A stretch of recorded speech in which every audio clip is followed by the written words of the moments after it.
Hello and welcome to Michael's Minty Music for today. Today we review Billy Joel's 1983 album, An Innocent Man. It recently hit its 40th anniversary and it's pretty great. It's basically a big tribute to music from the 50s and early 60s. So every song here has a specifically labeled homage to another band from that era. So this is the track listing with the homages listed specifically to specific bands. It's not a generic one. They're specific. And these are the tracks I added to my playlist. 8 out of 10, so 80%.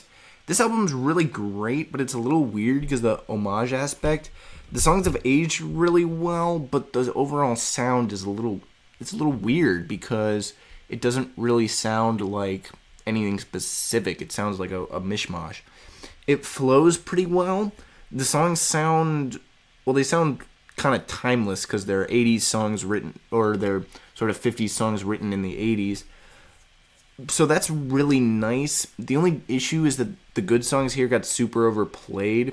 Stuff like The Longest Time and Uptown Girl are still played on the radio occasionally, and even in the context of the album, they sound pretty overplayed. Even with that, the album's still really great. The songs that didn't really make it big are really good as well, and the flow of the album's almost perfect with the sort of homage aspect allowing them to do that. So overall, it's still a really good album, but it's also kind of got a weird sound to it because of the sort of nostalgia aspect, I guess. There was only one song released before the album, Tell Her About It, 5th track, which was on the radio along with An Innocent Man, The Longest Time, Uptown Girl, and I think Keeping the Faith. This was a really big album for him, actually. My favorite song here is probably that single, Tell Her About It. It's the most upbeat, and it's still pretty good even after getting played a lot. Although, I mean, The Longest Time's really good. I like An Innocent Man, and I used to really like Uptown Girl, but I've kind of heard it too much to really love it.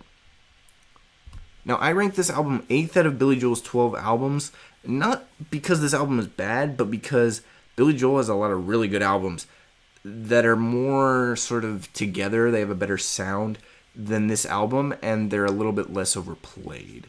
An Innocent Man is basically his worst really great album.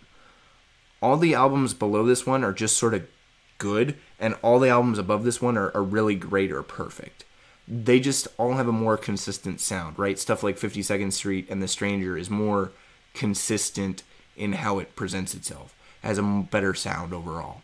And An Innocent Man, I mean, you could put this above some of his other albums, I think, if you really like the throwback stuff, but I really think that the other stuff is just better from an album perspective.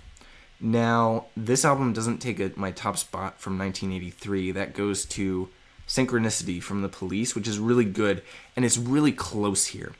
I think that it's just the same deal. I think that Synchronicity just has a more consistent sound, and it's just as good as An Innocent Man in terms of other aspects, so I think it takes it just by a hair there.